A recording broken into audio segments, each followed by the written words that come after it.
Hola, ¿cómo están? Bienvenidos a este programa de la temporada número 3 Se Conecta con Idea. Como pudieron ver ya en la introducción, vamos a hablar el día de hoy sobre las rúbricas en la evaluación del aprendizaje. Y para compartir este tema, como ustedes ya están viendo, me acompaña el doctor Luis Villafán. Hola Luis, ¿cómo estás? Hola, ¿qué tal, Edgar? Un saludo a nuestros colegas quienes ya están conectados en esta ocasión y desde el lugar pues que estén residiendo. Recuerden, mándenos saluditos, díganos en qué ciudad, en qué país, dónde se encuentran, para que pues podamos corresponder a su asistencia.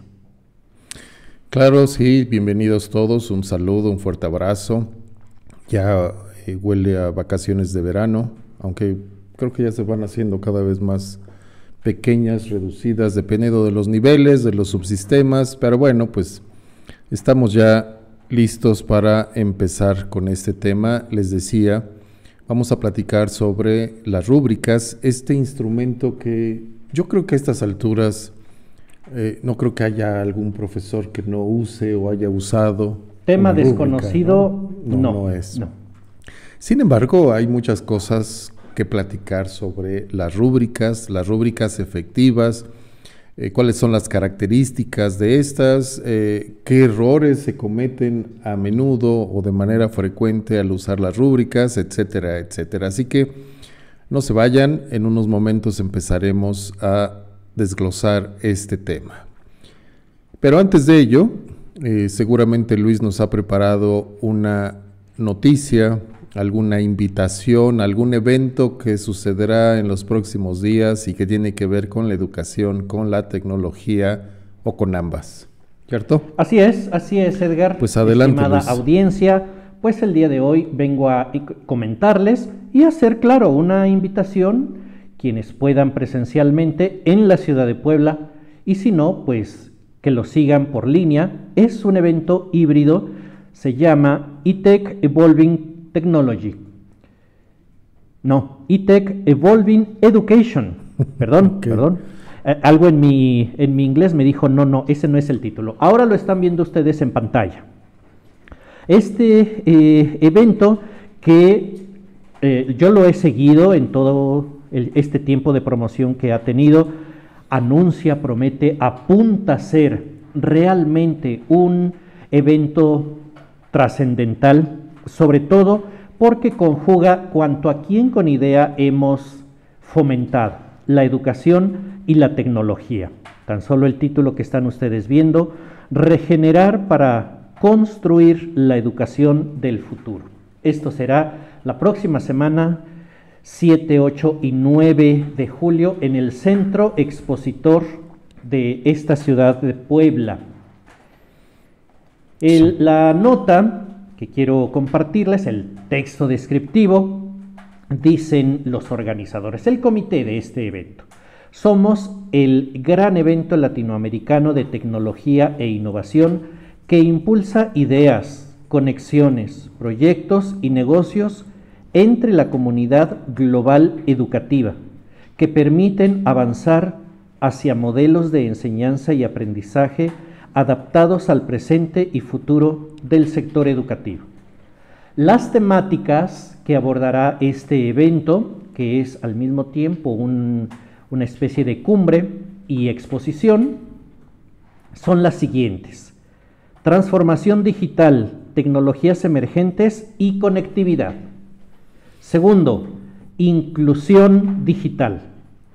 3, resiliencia, educación socioemocional y bienestar social en pospandemia. 4, educación disruptiva e innovación, políticas públicas en educación y software y hardware. Pues ahí tienen ustedes el menú, como lo decía, pues se antoja muy atractivo. Personalmente, bueno, pues me decanto por educación disruptiva e innovación.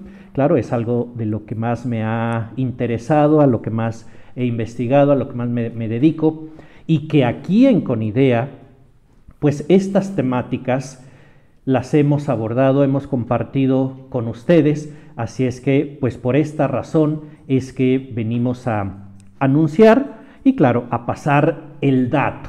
El evento, por ahí también estaremos republicando el registro para que si se encuentran fuera de esta ciudad de Puebla o si gustan venir también, hay que fomentar también el turismo aquí a la ciudad de Puebla, académico. Turismo académico, por supuesto, pues puedan seguirlo. Se puede seguir de manera gratuita, así es que por ahí vamos a, en todas nuestras redes, en los días siguientes, vamos a hacer alusión a este evento.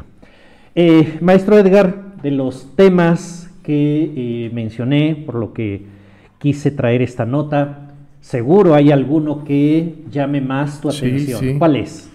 Pues por supuesto le comentabas de innovación, sobre todo la innovación disruptiva, pero también muy importante el tema de las políticas educativas. Sí.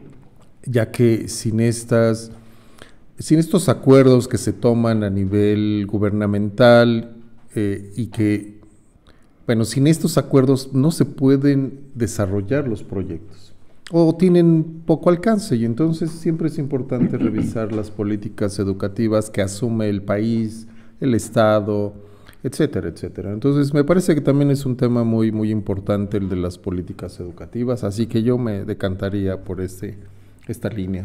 Hoy no nos acompaña la doctora Carla, pero seguro está ahí el tema de su interés, educación socioemocional. También. Así es que, doctora, si nos estás escuchando, un saludo y ahí tienes una recomendación. 7, 8 y 9 de julio. Centro Expositor de la ciudad de Puebla. Así es un evento híbrido. Zona de los fuertes, ¿no? Sí, así es. Entonces, pues, estimados colegas, estimada audiencia, ahí tienen este evento. Me atrevo a decir que no tendrá desperdicio alguno. Seguro que no tendrá desperdicio, así que 7, 8 y 9 aparten, pónganlo en la agenda. Vean todas las mesas, todas las conferencias y resérvense a decir, pues me gustan estas 3, 4 o 5 conferencias. Hay 70 eventos, así es que el menú está nutrido y sea diverso, de la elección que sea tu interés laboral, pues seguro que vas a encontrar algo de interés. Claro, pues gracias Luis, pues ya estaremos el registro en este evento, ya compartiremos en redes sociales y aquí mismo en el canal de YouTube el enlace para que se puedan registrar y la información. Toda la estaremos difundiendo. Puedan ustedes tenerla a la mano y tomar su decisión. Pues bien, vamos a pasar al tema, rúbricas y su uso para la evaluación del aprendizaje. Pues, ¿por dónde vamos a empezar? Yo creo que habría que empezar por el principio, que es una rúbrica, es más, todavía un poquito antes, qué significa o de dónde viene la palabra rúbrica, ¿no? Por ahí, en la bibliografía que he revisado, no sé qué sepas tú al respecto, Luis, pero hay un adjetivo latín, rusus, que significa rojo, literalmente. Color. Y de ahí se derivan estas palabras rúbrica, rubicundo, rubí, etcétera. Ruborizado. Rubor. Y todas tienen el mismo origen relacionado con este color rojo. Hay algunos autores que después relacionan el utilizar este color para las calificaciones, que pues se traslada a esta rúbrica en un esquema de registro de calificaciones, de decir si está bien o está mal, etcétera, etcétera. Ya me hiciste recordar un elemento histórico de la educación, el bicolor, que se usaba precisamente para calificar, un lápiz, estimada audiencia, quienes tengan más de 25 años. Existe. No, yo creo que ya no existe el bicolor. Claro que sí. De un lado azul para poner las palomitas y del otro lado rojo para poner los taches. O el marcador de cera rojo también para calificar parte del herramental del profesor, ya no actual, pero bueno, todavía a mí me tocó utilizarlo mucho. Bueno, pues de ahí viene el nombre rúbrica, y ahora pues tenemos que decir que es un conjunto congruente, organizado, pues de elementos que nos permiten observar y describir el desempeño de una persona, en este caso un aprendiente. Déjenme compartirles una definición formal, a ver qué les parece. A ver, Luis, ¿qué te parece? Sí, veamos. Dice, una rúbrica es un conjunto coherente de criterios para el trabajo de los estudiantes. Incluye la descripción de la calidad de desempeño de estos mismos criterios. Esa es la definición que tenemos, y más allá de la definición, que es muy importante, pero ¿por qué son importantes las rúbricas o cuál es su uso? Y aquí quiero hacer una observación, porque todos la hemos utilizado como un instrumento para evaluar. Es decir, el enfoque de la rúbrica es evaluativo. Sin embargo, tenemos que considerar que el principio operativo de la rúbrica no es la evaluación, no es el emitir un juicio, sino es la descripción. Tenemos que utilizar la rúbrica o pensar que la rúbrica tiene el propósito de describir los desempeños de las personas. La idea es tratar de nivelar, de emparejar los desempeños reales con los desempeños ideales. Deseados, exacto, o esperados. Y la rúbrica tiene justamente esta intención de nivelar, de ir acercando los reales con los esperados. Así que, ojo, esta es una importante diferencia en cuanto a los enfoques con los que lo utilizamos, porque, reitero, utilizamos principalmente para elaborar un juicio, una calificación, y no tenemos que pensar primero en describir los desempeños esperados. Con base en esto, entonces, y con este enfoque descriptivo, pues ahora sí, las rúbricas se pueden utilizar también para valorar desempeños, ¿sí? Ya que lo describimos y que ese es su principal uso, bueno, ahora podemos ocuparla así ya para valorar los desempeños. ¿Y qué es un desempeño? Pues el desempeño, si nos vamos al diccionario, pues está relacionado con las acciones, con lo que realiza una persona, los resultados de unas acciones, la manera en cómo se desarrollan estas actividades para alcanzar un propósito en particular, una función, una tarea, etcétera, etcétera. Entonces, las rúbricas sirven para valorar desempeños, ese es su principal cometido. Y los desempeños, podemos evaluarlos antes de evaluarlo, podemos referirnos a ellos de dos formas: pensar en el proceso o pensar en el producto o resultado. Sí. Ahí en pantalla les estoy compartiendo los procesos. Por ejemplo, habla de habilidades físicas o uso de equipos, comunicación oral, hábitos de trabajo. Por ejemplo, dar un discurso. Dar un discurso es un proceso si observamos la comunicación oral que realiza la persona. El conversar en inglés también sería un proceso de comunicación oral. Y por el otro lado, les decía, podemos trabajar observando déjenme comparto la siguiente. Aquí están. Los productos, es decir, el resultado de ese proceso. Y podemos hablar de objetos construidos, de textos o documentos, reportes y otros productos que tengan el propósito, el cometido de mostrar que la persona ha comprendido los conceptos que se han tratado en el ejercicio escolar. Por ejemplo, productos. ¿Tú qué productos has pedido a tus alumnos como evidencia, Luis? Bueno, lo he comentado en anteriores programas: el video selfie, el ensayo en video.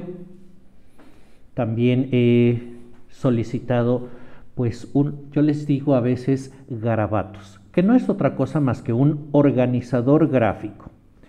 Y les pido, lo pueden hacer con un software especializado, con una herramienta online, lo pueden hacer en PowerPoint, lo pueden hacer en su libreta con colores o en una cartulina con crayones. Y toman una foto y ahí entonces recupero el producto. Y a ese producto, ya que lo he descrito, entonces abajo indico lo que en mi caso sería la rúbrica, que son estas guías para hacer, que yo a veces no les llamo rúbrica. Mientras te escuchaba, meditaba si cometía yo un error. Yo les digo, las guías para esta actividad son, y entonces doy estos criterios, estos lineamientos. Más con la intención que a mis estudiantes les sirva eso, de saber por dónde qué y qué es lo que debo de esperar, más que siendo yo juez, aunque también para eso sirve, decir, ok, si le pongo esta rúbrica, si la veo con esta lente, entonces tienes un 7 en escala de 10. Sí, también tiene ese propósito de permitirnos generar una calificación. Y acabas de mencionar algo fundamental en las rúbricas. Bueno, dos cosas que identifico en tu discurso y que vale la pena subrayarlas. Una, la rúbrica tiene que estar orientada por los objetivos de aprendizaje. Sí, Lo claro. que debe decir la rúbrica, y justamente como lo decía hace rato, es describir el resultado que se espera al que lleguen los estudiantes, tus estudiantes. Y eso está estrictamente relacionado con él o los objetivos de aprendizaje para el tema, para la sesión, para la asignatura. Y debemos tener cuidado de que la rúbrica contenga los elementos que nos van a permitir observar esos resultados de aprendizaje a través de los desempeños de los estudiantes. Tú decías, les encargas que hagan un organizador incluso en una cartulina y tú ves la cartulina y dices, ok, aquí sí está manejando los conceptos, aquí están los procedimientos, las fechas, aquí se ve una clasificación, aquí se ve un concepto. Hay una relación, etcétera, todo el proceso. Entonces, este es el primer punto, ¿no? Que la rúbrica debe estar regida por los objetivos de aprendizaje, dado que describe los resultados idealmente esperados en el estudiante, sí. Y déjame interrumpirte. Adelante. Aquí será una crítica bastante fuerte.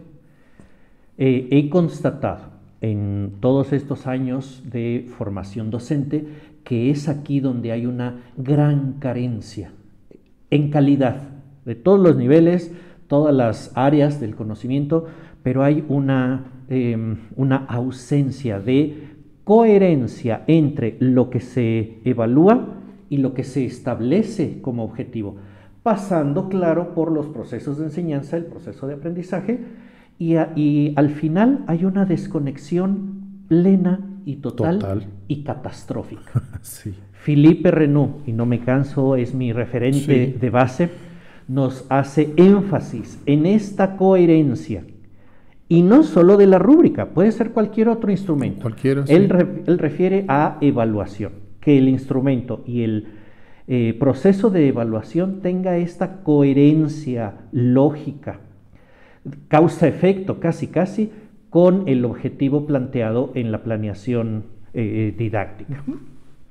Y no me aguanto las ganas de citarlo, a Philippe Renaud, que por ahí lo hago en algún podcast, dice, para innovar en la pedagogía, cambiemos la evaluación.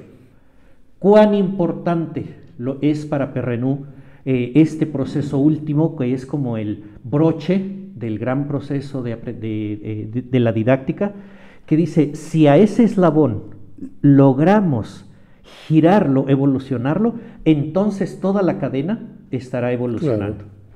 Y bueno, pues yo por ello es que pues tomo como fundamento, cuando dejo de pedir ensayos en Word, a pedir dame eso mismo que ibas a escribir en Word, dímelo en un video, en 3 minutos. Claro, sí, y eso, bueno, vamos más adelante, les voy a mostrar algunos de los errores, y ahí está esto que acabamos de mencionar, y lo vamos a poner de manera muy puntual. Pero déjame ir al segundo punto que, Ujú. que estaba yo identificando Sí. y que tiene que ver con la observación. La forma de evaluar el desempeño de una persona es viéndolo, observando. Sí. Pero esta observación puede ser muy amplia, muy subjetiva, o al contrario, en lugar de amplia puede ser muy superficial porque no sabemos qué es lo que tengo que observar en el desempeño del alumno. Bueno, la rúbrica O también, incluso sesgada. o el sesgada, objetivo. claro, yo solo estoy Sí. viendo una parte. Lo y no que es- yo creo que, o lo que en Exacto. mi experiencia es. Y entonces la rúbrica es una manera, un instrumento que nos permite sistematizar esa observación, hacerla, bueno, no se puede quitar la subjetividad, que ese es un aspecto sumamente importante, pero sí Pero se minimiza. así, minimizar sobre todo los sesgos. Sí, sí. ¿Sí? Los sesgos por la percepción de la persona, por su idiosincrasia, su cultura, sus conocimientos, su formación. ¿Por qué? Porque de acuerdo a la experiencia de cada uno de nosotros, podemos observar a una persona, pero ver diferentes aspectos de su desempeño. Y quizá puede estar observando algo que no corresponde con el objetivo de aprendizaje. Y entonces ahí cometemos este pecado didáctico de evaluar cosas diferentes a las que se enseñan, que es lo que comentabas hace un momento. Entonces esta rúbrica es una manera de sistematizar, de organizar, de orientar la observación como este proceso de evaluación del desempeño. Entonces son esos dos aspectos sumamente importantes. Ahora, hay varios tipos de rúbricas y de estos varios tipos yo me voy a concentrar solo en dos. Una rúbrica analítica, que es la rúbrica que más frecuentemente veo en las prácticas docentes, pero también hay rúbricas holísticas. Y les voy a poner un ejemplo más Venga, fácil, venga. ¿no? Así que una rúbrica analítica, seguramente les será muy familiar esto en pantalla. Aprovecho para comentar los elementos de la rúbrica. Tenemos los rubros en la primera columna, es decir, los rasgos que debo observar. Y después vemos los niveles de desempeño, que serían las columnas 2, 3, 4 y 5, de un nivel de desempeño excelente hasta un nivel de desempeño deficiente. La rúbrica analítica desglosa el desempeño de la persona a través de indicadores o rubros, ¿sí? Propiamente dicho. Pero también tenemos estas otras rúbricas que son rúbricas holísticas, que no tenemos desglosados niveles de desempeño y rubros, sino que los tenemos todos juntos, integrados, en una sola columna. Es decir, si alcanzan a ver, dice nivel 4, respuesta completa, y describe todas las características que debe tener ese rubro, más bien ese nivel de desempeño, con todos los rubros que se deben observar en ese nivel y así. Tienen ventajas, desventajas, tienen aspectos positivos y no tan positivos. ¿Tú cuál has ocupado, Luis? ¿Holísticas o analíticas? Las analíticas. Las Sí, analíticas. y ahorita estaba observando en el ejemplo que acabamos de compartir que, bueno, mostraste una estructura con 3 graduaciones en el nivel de desempeño. 3 graduaciones o 3 niveles, básicamente. ¿Con los renglones? Las columnas. Las columnas fueron 4. 4. 4. Aquí podemos diseñar rúbricas con una graduación más amplia, 5, 6. Ello con la intención de minimizar, por aquello de que está gradualizado o hay un proceso de discreción, valores discretos, para así, entre más valores discretos, pues menor es el impacto subjetivo y sesgo del evaluador. Incluso, déjame abonar algo aquí, los niveles de desempeños no tienen un número mágico, estándar, definido.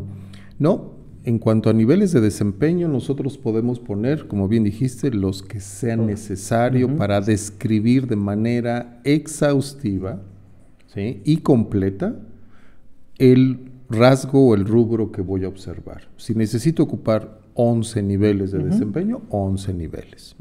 Si con 3 tengo, entonces, lo que sí debe ser importante observar es que estos niveles de desempeño deben construir un desempeño continuo. Dijiste, creo que gradual. Gradual. Entonces no debe haber grandes saltos entre un nivel de desempeño y el otro, sino que si el alumno o el aprendiente no cae en el nivel 1, inmediatamente debe caer en el nivel 2. Y muchas veces yo me he encontrado en las rúbricas que el alumno no cae ni en el 1, ni en el 2, ni en el 3, ni en el 4. Cae en alguno intermedio que no existe. Sí. Estos huecos son los que debemos evitar. Y se evitan trabajando mucho con la descripción de cada uno de estos niveles de desempeño. Pero bueno, esta es la rúbrica analítica. Sí. Tiene ventajas. La ventaja más importante, yo creo que es la razón por la que la mayoría los ocupamos, es que nos permite hacer una retroalimentación a los alumnos, a la persona que aprende de manera muy puntual. La misma rúbrica se convierte en una retroalimentación para la evaluación. Ya con que le marque los niveles de desempeño de cada rubro y se la entregue, ya tiene él o ella una retroalimentación puntual, amplia, detallada, etcétera. Y entonces para el profesor se convierte en una ventaja. Y que no hay sorpresa ni mucho menos engaño, porque se conocía desde un inicio. Exacto. Claro. Exacto. No siempre se conoce desde el inicio y eso también vamos a ponerlo a nivel de buena práctica para las rúbricas al final de esta presentación. Esa es su principal ventaja, pero estarán de acuerdo también que es más complicado elaborar una rúbrica analítica. Hay que invertirle tiempo. Sí. Hay que aplicar mucha experiencia previa que se tenga en el tema que vas a guiar y evaluar. Así es, y además tiene uno que llevar o someter este instrumento de recolección de datos por las pruebas de todo instrumento de recolección de datos en un proceso de investigación. ¿Cuáles son estos procesos? Pues debe ser confiable, debe ser válido. ¿Cuál es el tercero? Ya se me fue. Bueno, debe ser confiable y debe ser válido. Validez y confiabilidad. Y hay pruebas que tenemos que hacer, debemos pilotar, debemos probar la rúbrica. Y esa es una de las grandes fallas que también he visto en mi propia práctica docente, por supuesto. Hago la rúbrica ahorita y mañana la aplico directamente con mis alumnos en la vida real, ¿no? Y ya que estoy calificando, me doy cuenta que cometí errores en la rúbrica, errores de redacción, errores por omisión de dedo, pero hasta errores justamente en la continuidad, en la descripción, en la precisión del lenguaje, etcétera, y que los hubiese identificado, se hubiese hecho una prueba piloto previa y analizar que realmente midiera lo que yo esperaba que midiera. Entonces, ojo, consideremos que como instrumento de recolección de datos debe someterse a las mismas pruebas, incluso estadísticas.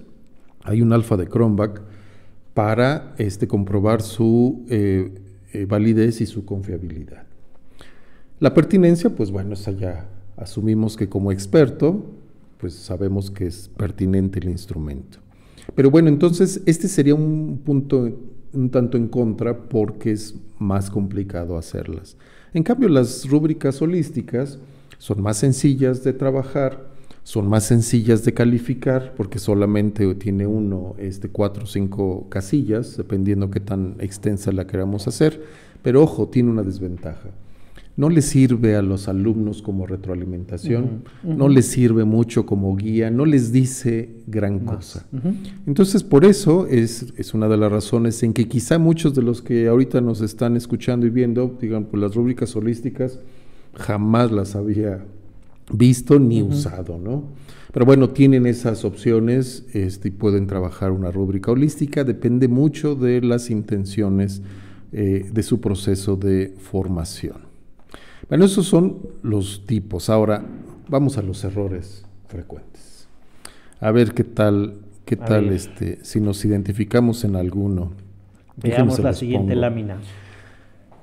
Dice, confundir el error frecuente es confundir los resultados del aprendizaje con la propia tarea que se les encarga. Digamos que es confundir el fin con el medio. Y voy a tomar el ejemplo que tú ponías hace rato. Vamos a pensar que el propósito de aprendizaje era que los alumnos identificaran las características de la innovación disruptiva y les pediste que hicieran un organizador gráfico. Entonces, ¿qué ponemos en la rúbrica?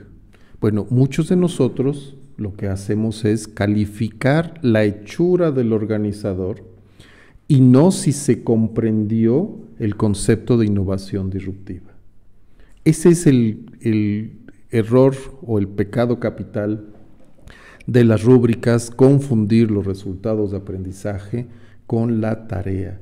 Entonces terminamos calificándoles cómo hicieron su ensayo, cómo hicieron su resumen, cómo hicieron su presentación, su podcast, su video selfie, su organizador, y se nos pasa, o por ahí está perdido en un rubro, contenidos, conclusiones, y a veces ni siquiera aparecen este tipo de temas, y repito, nos vamos a calificar la tarea, ojo con eso.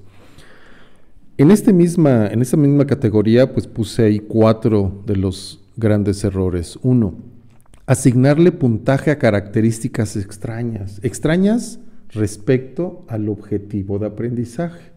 Como por ejemplo, pues puse aquí color, limpieza, ortografía, etcétera. Y ahorita hablaremos de eso. Ahorita vamos para ello. Porque ese siempre ha sido todo tema de debate. Sí. Combinar habilidades de más de una área de contenido sin reconocerlas como habilidades separadas. Tenemos que hacer incluso varias rúbricas para evaluar una tarea cuando hay diferentes desempeños que se tienen que observar. Es muy complicado o quedaría una rúbrica muy larga si tratamos de en un solo instrumento evaluar todo. La recomendación es que haya una rúbrica por desempeño, por tipo de desempeño, y no combinar. El número 3 es el que causa mucho ruido.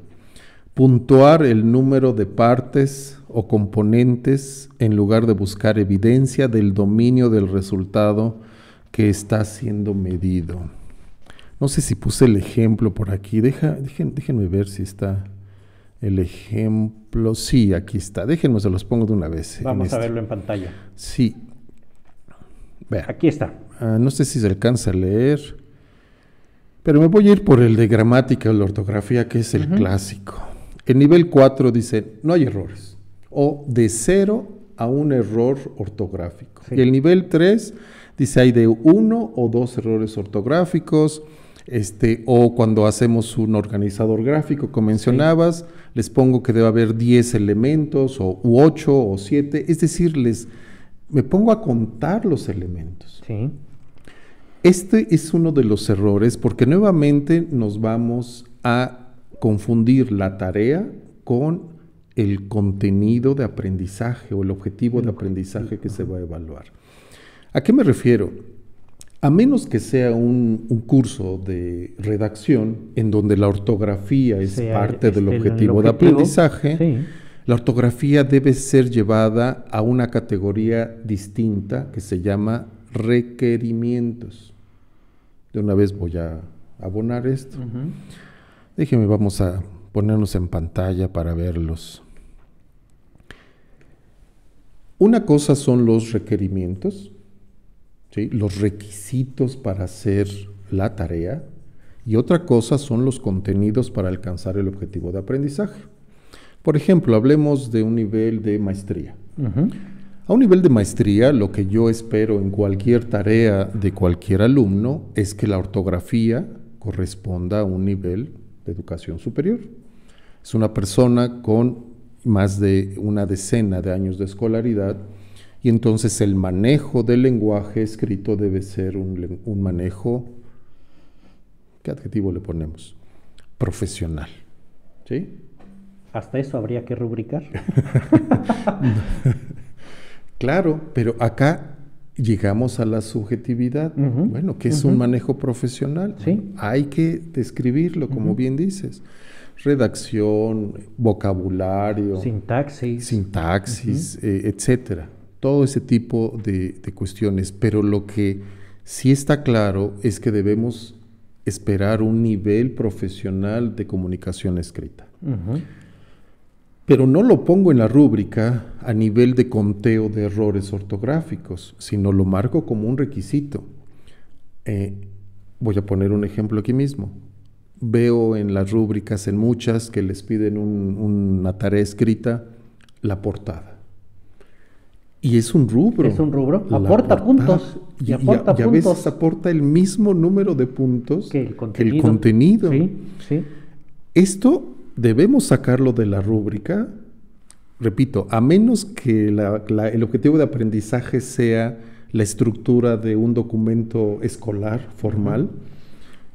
Este tipo de cuestiones que la letra, de formato en general, deben ponerse y colocarse a nivel de requisitos, como cuando vamos a tramitar cuando vamos a hacer la tesis.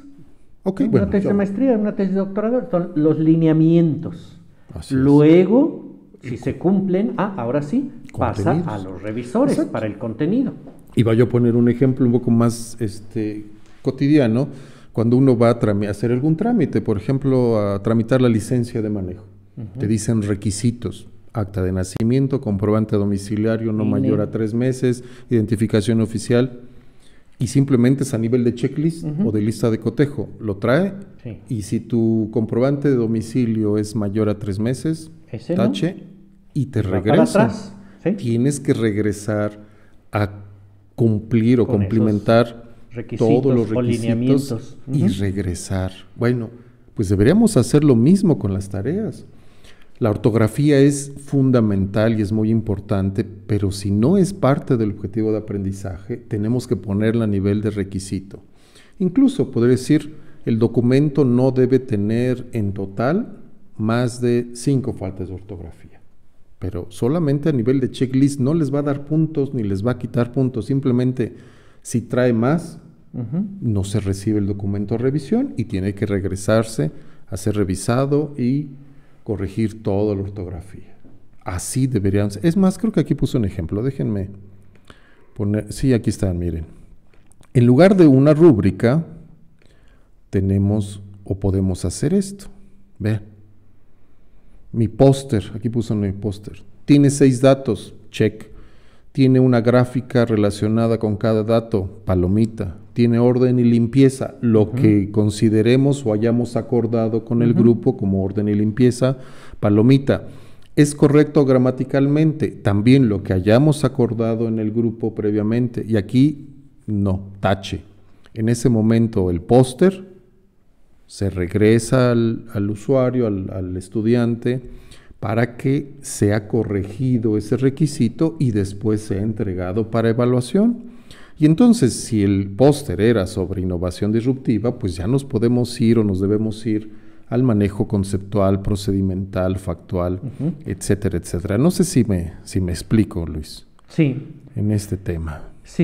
Y y esto que acabamos de ver en pantalla, estimada audiencia, estaba ahorita recordando anécdotas que a veces lo confundimos con en sí el derecho a la calificación. No.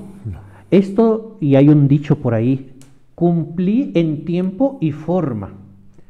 Y porque cumplí en tiempo y forma, o sea, cumpliendo con estos checks, entonces ya tengo 10 en mi tarea. No, señores, no, de ninguna manera, rotundo no. Esto son las condiciones para que se acepte una tarea y ya luego se le pase la lupa evaluando los contenidos de dicho enunciado en la tarea. Sí, correcto. Entonces, para resumir este punto, las rúbricas, les decíamos al inicio, deben estar organizadas para evaluar, bueno, primero describir y luego evaluar los objetivos de aprendizaje. Todos los demás elementos mecánicos, de forma, de ortografía, es decir, que no estén relacionados directamente con el objetivo, deben pasarse a una categoría de criterios, de requisitos. Requisitos. O de criterios de aceptación, si queremos verlo así.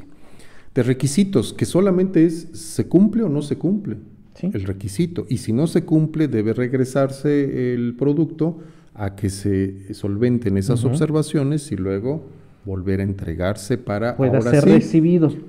evaluarlo con la rúbrica. ¿Sí? Ese es el punto, ¿no? Entonces, yo sé que, y me lo han dicho en algún taller que he impartido sobre rúbricas, pues que es más trabajo. Sí, Sí. pero al principio es más trabajo, cambiar de paradigma cuesta, pero vean que los resultados son mejores porque les van a ayudar a los alumnos a mejorar. He visto semestres o cuatrimestres van y vienen y el alumno después de toda su licenciatura no mejoró ni un ápice su ortografía. En cambio, cuando he hecho estos ejercicios que les comento, porque es práctica propia, no se los recibo si tiene falta de ortografía. Yo sé que tengo que trabajar una revisión rápida sobre ortografía, pero se los regreso, les señalo y corrige y entrégalo. Tengo que considerar eso en mis tiempos para que me dé tiempo, valga la redundancia, de hacer esta revisión previa, documental, de forma, ¿no? Pero sí hay avance, porque la primera tarea que les regreso, ¿sí? Que además se la regreso a uno y los demás ya vieron, no me la acepta si lleva falta, entonces de una vez corrijo. Pero en la segunda y en la tercera esto se va viendo una mejora. Claro, se ve una mejora, se ve la disminución. Y ahí sí, en un curso sí he visto una diferencia, hablando de ingeniería, entre la ortografía de un ingeniero, que a veces dicen es que pues, a mí me dijeron que no era relevante la ortografía, es relevante para cualquier profesionista. Yo he escuchado, es que somos ingenieros, sí, no somos licenciados. Sí. ¿Y eso es justificante de no saber escribir? Todo profesionista debe escribir como tal. Claro. Entonces sí se ven resultados, ¿eh? Y por ahí hay una práctica y una anécdota sobre evaluar conocimientos actitudinales con este enfoque de contar que no funciona. Esto es catastrófico, dramático y demás. Ya en otro momento les platicaremos esa anécdota. Pero bueno, se resume así. Ahora, sugerencias ya para terminar. Sí. Para hacer un uso efectivo de la rúbrica, les compartimos esta primera sugerencia. Dice, use la rúbrica para compartir los objetivos de aprendizaje. Compartir los objetivos de aprendizaje es una estrategia de enseñanza que promueve aprendizajes significativos, ¿eh? Pero además, con la rúbrica, como están bien descritos los resultados esperados, pues se comparten los criterios de éxito para los estudiantes. Y entonces, primera acción, denles copia de la rúbrica a sus estudiantes y no solo se las... Previamente. Sí, previo. Claro. No solo se las proporcionen, pidan que se revise en parejas, que los alumnos revisen, lean la rúbrica porque luego no la leen hasta el final. 2, como resultado de esta revisión de pares, bueno, pues que nos pregunten sobre los criterios. Profesor Luis, aquí en este rasgo número 2 dice calidad del contenido y no me queda claro qué espera. Sí. Y ahí ya les podemos entonces hacer una dinámica para que los compañeros, el resto del grupo puedan opinar, intentar responder y si no, bueno, pues ya el profesor responderá al final. Una vez que hemos terminado con esta revisión, recolectamos todas las preguntas, recolectamos las respuestas y las ponemos como una sección de preguntas frecuentes sobre la tarea 1. Mira, aquí está, por si alguien no llegó a clase y todo, ya sabe a qué se refiere el rubro 4, el nivel de desempeño 3, etcétera. Esta es una práctica que da muy buenos resultados. Otra. Y si pongo la otra, mejor. Espérenme, ahí va. Listo. Ahora sí la tenemos. Hay una plantilla que se las puedo proporcionar aquí en los comentarios con un enlace, sobre todo cuando empezamos a trabajar con un grupo y no nos conocen, no conocen nuestros criterios o no conocen las rúbricas, y entonces hay una plantilla para traducir la rúbrica del lenguaje profesor al lenguaje alumno. La actividad es muy simple. Los alumnos reescriben la rúbrica con sus propias palabras, para que así podemos hacer realidad esto que decía Rousseau, de un contrato social y del cual todos estén enterados qué es lo que se espera. Es que eso es la rúbrica, una especie de contrato. Bueno, esto te voy a querer, esto me vas a dar. Así es, sí. Pero muchas veces, seguramente te ha pasado, les ha pasado, que el alumno dice, es que no entiendo, que, ok, sí, te lo explico, sí, pero además es que reescríbelo con tus propias palabras. Sí. Que así ya no hay pretexto de, pues es que no me quedó claro. No, mira, ya tienes tu rúbrica. Digo, les comparto, el formato es muy sencillo. Simplemente en la primera columna, lo que dice la rúbrica original, y una columna vacía en donde el alumno va apuntando su interpretación revisada, ¿sí?, de cada uno de los elementos de la rúbrica. Y al final, repito, queda una rúbrica traducida o en dos lenguajes, llamémoslo así, el lenguaje del profesor y el lenguaje del alumno o de los alumnos. Y esta es una excelente práctica que nos lleva hacia una evaluación auténtica del aprendizaje y los desempeños.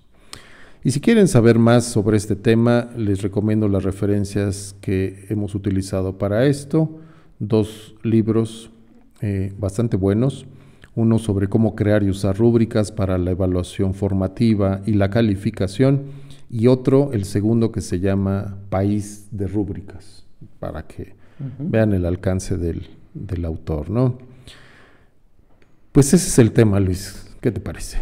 Muy bien, pues sin duda alguna, por demás necesario. Comentabas anécdotas de tu ejercicio docente. Igual, yo en mis clases, cuando abordamos este tema en nivel de posgrado, no faltan los comentarios, a veces no frente a grupo, pero sí de alumnos hacia mí.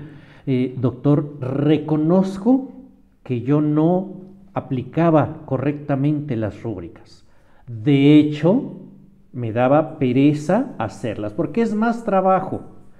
Ahora que lo he entendido y que he visto el beneficio, entiendo y veo ya las ventajas de más calidad en mi docencia, más impacto en el aprendizaje de mis estudiantes, e incluso, porque utilizamos en esta clase una herramienta web para hacer rúbricas, dijo, incluso con esto disminuyo el tiempo que aplico.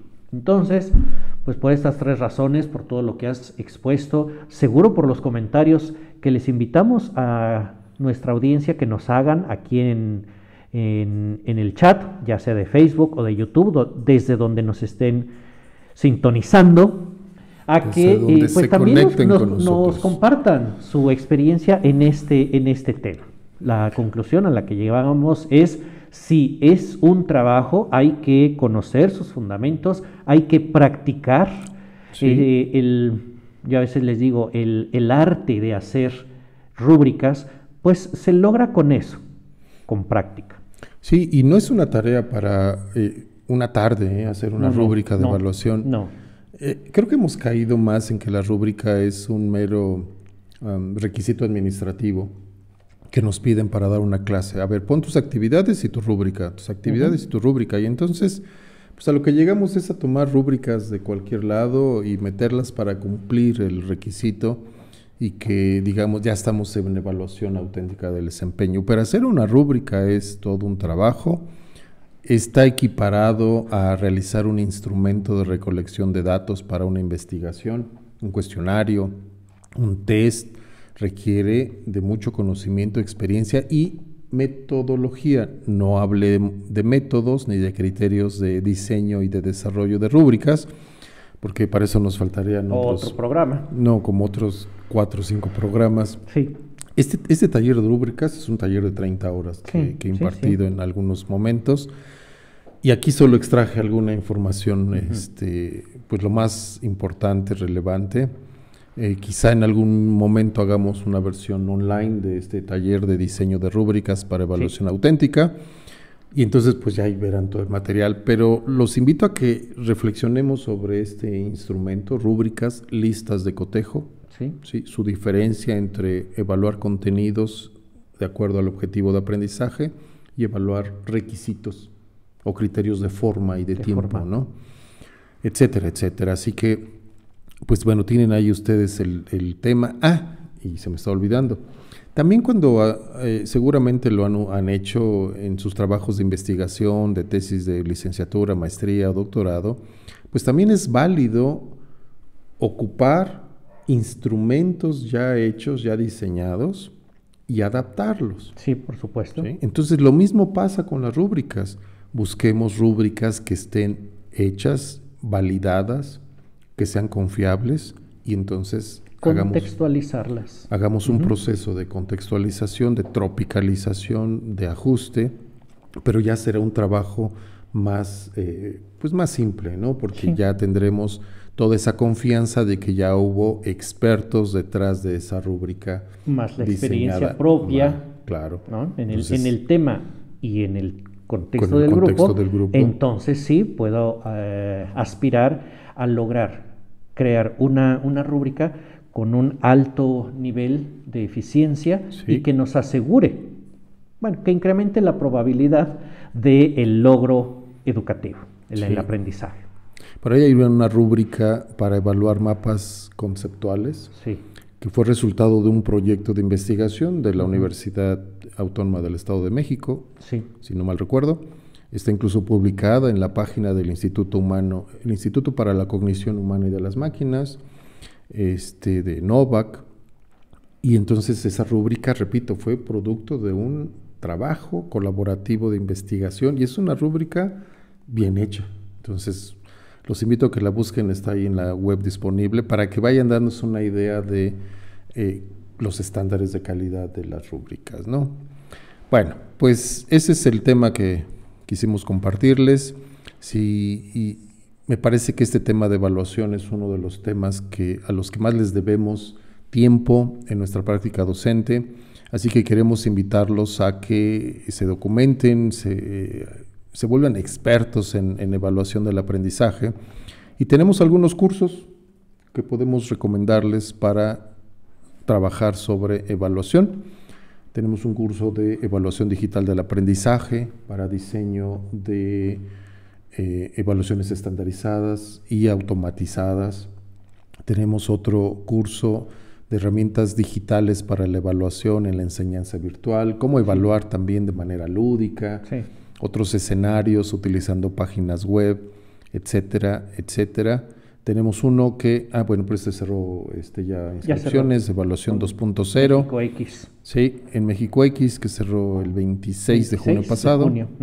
Pero bueno, tenemos estos y les compartiremos un cupón de descuento para estos cursos sobre evaluación en conidea.mx. Toda la información, ya lo saben ustedes, que nos acompañan como hoy, jueves tras jueves a las 7 de la noche. La información queda aquí en los chats, repito, sea que nos estés siguiendo por Facebook o bien por YouTube, en cualquiera de estos ecosistemas digitales, redes sociales, ahí estará esta información. Y pues no te olvides de visitar nuestro portal conidea.mx, sección cursos. Bueno, pues se acabó el programa. El día de hoy. Se acabó, así que nos apasiona, el tiempo se pasa como agua entre los dedos. Esperamos, estimados colegas docentes, haber transmitido, haber conectado con ustedes, dejar esa semilla de la intención, ese propósito de mejora continua en la profesionalización de cada uno de nosotros. Nuestra sociedad lo necesita y lo demanda a gritos. Cierto. Pues vámonos, que tengan una excelente noche. Los esperamos el próximo jueves, 7 de la noche. Hasta luego.